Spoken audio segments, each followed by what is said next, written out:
Hello and welcome to Z funds YouTube channel. This is a special video. इस video में हम आपको किसी फंड या किसी इन्वेस्टमेंट आइडिया के बारे में नहीं बताएंगे। इस वीडियो में हम देंगे आपके क्वेश्चंस के आंसर्स। जी हाँ, आपके सवालों के जवाब। ये क्वेश्चंस हमें मिले हैं हमारे वीडियोस के कमेंट सेक्शन से और कुछ क्वेश्चंस हमें मिले हैं हमारे क्लाइंट्स से। मैं हूं मनीष तनेजा और मुझे इन्वेस्टर्स के पोर्टफोलियो को एडवाइस करने का और उनके पोर्टफोलियोज को डिजाइन करने का 15 सालों से भी ज्यादा का एक्सपीरियंस है। मैं इंडिविजुअल्स और इंस्टीट्यूशनल इन्वेस्टर्स दोनों कैटेगरीज के इन्वेस्टर्स को एडवाइस करता हूं कि वो अपने सरप्लस फंड्स या अपनी सेविंग्स कहां इन्वेस्ट करें। हम जिन फंड्स के बारे में आपसे बात करते हैं, मैं उन फंड मैनेजर्स से सीधा इंटरेक्ट करता हूं और इसके अलावा 6000 से ज़्यादा जेड फंड एडवाइजर्स की टीम के साथ एडवाइस करता हूं क्लाइंट्स को, ताकि उनके पोर्टफोलियोज हो सकें सही और उनके पोर्टफोलियोज अचीव करें उनके फाइनेंशियल गोल्स। मैं जुड़ा हुआ हूं जेड फंड्स के साथ। जेड फंड्स, जहां आप कर सकते हैं डेली SIP। जब हम कमाते रोज हैं, खर्चते रोज हैं, बचाते रोज हैं, तो क्यों ना रोज निवेश करें। आज ही जेड फंड्स ऐप डाउनलोड करें और करें डेली SIP। पहुंचे अपने फाइनेंशियल गोल्स के और भी करीब। तो आइए इस वीडियो को शुरू करते हैं आज के हमारे पहले क्वेश्चन से। हमारा पहला क्वेश्चन आया है आयुष्मान भारती जी से, जिन्होंने हमसे पूछा है कौन सा स्मॉल कैप फंड सही है। Nippon small cap fund, Tata small cap fund, Quant small cap fund या SBI स्मॉल कैप फंड।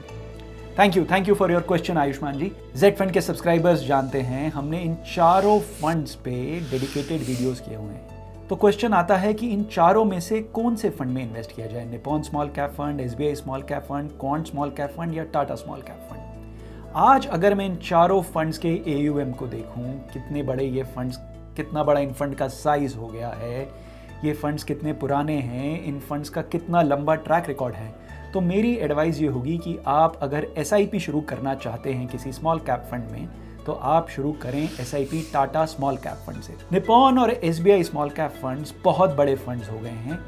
जी हाँ, इनका एक लंबा ट्रैक रिकॉर्ड है, पर 20,000 करोड़ से भी बड़े फंड्स हैं ये दोनों funds. Quant small cap fund का बहुत लंबा ट्रैक रिकॉर्ड नहीं है। जब तक वो टेस्ट ऑफ टाइम नहीं प्रूव करते, मैं एडवाइस नहीं करूंगा आप क्वांट स्मॉल कैप फंड में इन्वेस्ट करें। तो इन चारों फंड्स में अगर किसी एक स्मॉल कैप फंड में आपको इन्वेस्टमेंट करनी है, तो मेरी एडवाइस होगी कि आप अपनी SIP शुरू करें टाटा स्मॉल कैप फंड में। अगला क्वेश्चन है संजय कुमार जी से, जिन्होंने हमसे पूछा है क्या बेटर आइडिया है, रीपेमेंट ऑफ होम लोन या investment in a mutual fund. Thank you Sanjay ji, thank you for asking that question. मेरे से कई बार क्वेश्चन पूछा जाता है कि मैं लोन की EMI बढ़ा दूं या एक नई SIP शुरू कर लूं। देखिए, आपको लोन चालू रखना है, लोन लंबी अवधि तक रखना है या एक म्यूचुअल फंड में इन्वेस्टमेंट करनी है, ये एक बहुत ही पर्सनल डिसीजन है। मैं आपको बताऊंगा मैं क्या करूंगा। मेरा मानना है कि हमारे सर पे जितना कम उधार हो उतना बेटर है। मैं पर्सनली जीता हूं एक debt free life, 0 debt household है मेरा, और मेरी एडवाइस हमेशा यही रहती है कि जितनी जल्दी हो सके अपने लोन उतार दें। तो संजय जी, मैं आपकी जगह होऊंगा तो मैं अपनी EMI पहले बढ़ाऊंगा और बाद में SIP शुरू करूंगा। पर अगर आपको लगता है नहीं, छोटी सी सेविंग्स होनी चाहिए, ये आपका पर्सनल ओपिनियन है, तो मैं बोलूँगा कि आप अपनी EMI फिर भी बड़ी रखें और छोटी सी एक SIP शुरू करें। कोशिश करें जितनी जल्दी हो सके आप डेट फ्री हो जाएं और आपके सर पे कोई लोन ना हो। Thank you for that question Sanjay ji. हमारा अगला क्वेश्चन आया है आयुष नागर जी से। आयुष जी 18 साल के हैं और उन्होंने हमसे पूछा है कि उनके पास 35,000 रुपीज़, 35,000 रुपये हैं। क्या वो इसे स्टॉक्स में इन्वेस्ट करें या इन्वेस्ट करें म्यूचुअल फंड में। आयुष जी ये भी कहते हैं कि उनका इन्वेस्टमेंट होराइजन अभी बहुत लंबा है। Thank you for that question Ayush ji. ये मेरे से क्वेश्चन अक्सर पूछा जाता है कि मनीष जी आप म्यूचुअल फंड्स क्यों एडवाइस करते हैं, स्टॉक्स में क्यों नहीं एडवाइस करते। देखिए, एज लॉन्ग एज आप इक्विटी म्यूचुअल फंड्स में इन्वेस्ट कर रहे हैं, आप स्टॉक मार्केट में ही एक्सपोजर ले रहे हैं। डायरेक्ट स्टॉक पिकिंग और म्यूचुअल फंड इन्वेस्टमेंट में क्या फर्क है। डायरेक्ट स्टॉक सिलेक्शन या स्टॉक पिकिंग में आपको खुद एक कंपनी आइडेंटिफाई करनी है, उस कंपनी को कॉन्स्टेंटली मॉनिटर करना है, उसके रिजल्ट्स को रिव्यू करना है और देखना है कि बाजार में उसका भाव क्या है। ये एक बहुत ही स्पेसिफिक स्किल सेट है, इसे एक्वायर करने में समय लगता है। तो ये अपने अपने इंटरेस्ट पे डिपेंड करता है। मुझे पर्सनली लगता है कि म्यूचुअल फंड इन्वेस्टमेंट्स बेटर हैं, क्योंकि एक तो मेरे पास पर्सनली इतना टाइम नहीं है कि मैं खुद एक एक स्टॉक को 50, 60, 70 स्टॉक्स के पोर्टफोलियो को रिव्यू कर सकूं। दूसरा, जब देश के उम्दा, देश के बेस्ट फंड मैनेजर्स एक छोटी सी फीस लेकर मेरे लिए ये काम करने को तैयार हैं और मैं किसी भी अमाउंट से शुरू कर सकता हूँ, मेरे पास पूरी लिक्विडिटी है कि मैं इस फंड से कभी भी निकल सकता हूँ, तो मैं प्रेफर करता हूँ mutual funds. So I use it's purely your call. मेरी एडवाइस ये होगी कि आप एक म्यूचुअल फंड में इन्वेस्ट करें, पर आप यंग हैं, आप कुछ नया सीखना चाहते हैं तो आप स्टॉक्स में भी इन्वेस्ट कर सकते हैं।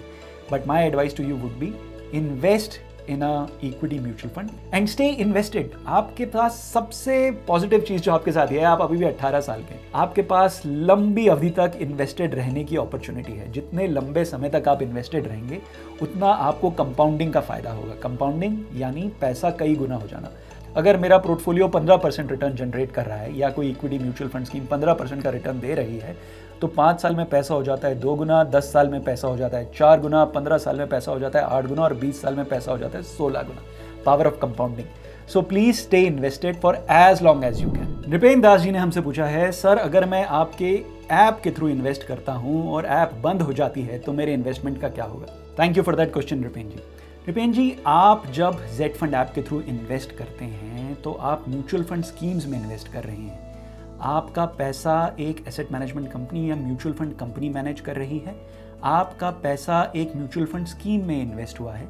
आपको उस म्यूचुअल फंड स्कीम की यूनिट्स मिली हैं और आपका म्यूचुअल फंड कंपनी में एक डेडिकेटेड फोलियो खुला है जिसमें पैसा आप ही के नाम से इन्वेस्ट हो सकता है। जेड फंड सिर्फ एक ऐप है जिसके थ्रू आप उस म्यूचुअल फंड कंपनी तक पहुंच रहे हैं।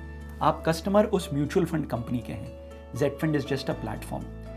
जेड फंड या ऐसा कोई भी प्लेटफॉर्म सिर्फ आपको आपकी इन्वेस्टमेंट फैसिलिटेट करता है। आप कस्टमर हमेशा म्यूचुअल फंड के रहते हैं। तो आप कभी भी म्यूचुअल फंड के पास जाकर भी म्यूचुअल फंड की वेबसाइट से या म्यूचुअल फंड को रिक्वेस्ट करके अपनी इन्वेस्टमेंट के बारे में सारी इन्फॉर्मेशन पा सकते हैं। ये इन्वेस्टमेंट आपकी एक म्यूचुअल फंड में हुई है और जब तक वो म्यूचुअल फंड स्कीम एक्टिव है आपका पैसा इन्वेस्टेड रहेगा। सिल्की जी ने हमसे पूछा है, which is a good mutual fund for long term investment? Silky ji, सबसे पहले let us define what is a long term investment. कई बार मुझसे इन्वेस्टर्स और क्लाइंट्स पूछते हैं कि मनीष हमें 1.5-2 साल के लिए इन्वेस्टेड रहना है या मनीष हमें 3-4 साल के लिए इन्वेस्टेड रहना है। तो सबसे पहले let us define what is long term. 1 साल से 1.5 साल तक अगर आप इन्वेस्ट कर रही हैं या इवन 2 साल तक अगर आप इन्वेस्ट कर रही हैं तो मैं कहूँगा ये इन्वेस्टमेंट होराइजन है शॉर्ट टर्म।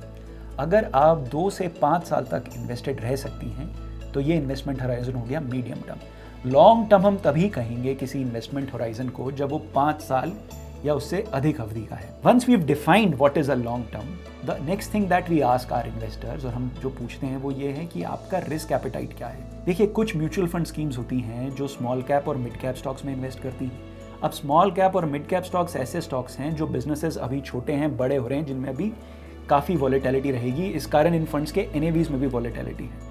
तो अगर तो आप चाहती हैं कि नहीं, फंड बहुत ज़्यादा वॉलेटाइल ना हो, उसकी एनएवी बहुत ज़्यादा ऊपर नीचे ना हो, शांति से ग्रोथ आती रहे, तो फिर मैं आपको मिड कैप या स्मॉल कैप एडवाइस नहीं करूँगा। पर अगर आप टोटली इंडिफरेंट रह सकती हैं, अगर आपको कोई फ़र्क नहीं पड़ता है एनएवी कहाँ जा रही है क्योंकि आपका इन्वेस्टमेंट होराइजन 6, 7, 8 साल है, तो मिड कैप और स्मॉल कैप कैटेगरीज के फंड्स बहुत अच्छी इन्वेस्टमेंट अपॉर्चुनिटी होते हैं। हिस्टोरिकली मिड कैप और स्मॉल कैप फंड्स ने, अगर हम 7-8 साल का इन्वेस्टमेंट, इनके 7-8 साल का रिटर्न देखें तो 17 से 18% के बीच में कंपाउंडेड रिटर्न दिए। जी हाँ, हर साल 17 से 18% आया है पिछले 8 से 10 सालों में एक अच्छे मिड कैप और स्मॉल कैप फंड में।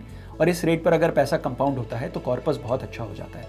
सो वंस अगेन, अगर आपका इन्वेस्टमेंट होराइजन लॉन्ग टर्म है, और लॉन्ग टर्म से मेरी अंडरस्टैंडिंग है कि ये इन्वेस्टमेंट होराइजन 5 साल से अधिक है, तो किसी भी अच्छे मिड कैप या स्मॉल कैप फंड में आप लमसम इन्वेस्टमेंट कर सकते हैं या एसआईपी कर सकते हैं। अब कौन सा मिड कैप और स्मॉल कैप फंड आपके लिए सही है, इसके लिए आप अपने जेड फंड एक्सपर्ट से बात कर सकती हैं या हमारे द्वारा बनाए गए मिड कैप और स्मॉल कैप फंड्स के वीडियोस देख सकती हैं। So these were the 5 questions जो मैं आज आपके साथ डिस्कस करना चाहता था। Thank you for writing into Z funds. Thank you for sharing your questions with us. अगर आप जेड फंड के साथ जुड़ना चाहते हैं तो इस वीडियो के एंड में हमने लिंक दिए हैं हमारी ऐप्स के। अगर आप जेड फंड के साथ एज एन एडवाइज़र जुड़ना चाहते हैं तो एडवाइज़र ऐप डाउनलोड करें। और अगर आप जेड फंड के माध्यम से अपना पैसा इन्वेस्ट करना चाहते हैं और जेड फंड के एक्सपर्ट से बात करना चाहते हैं तो हमारी Z fund investor app download करें। Thank you for watching Z funds. Mutual fund investments are subject to market risks. Read all scheme-related documents carefully.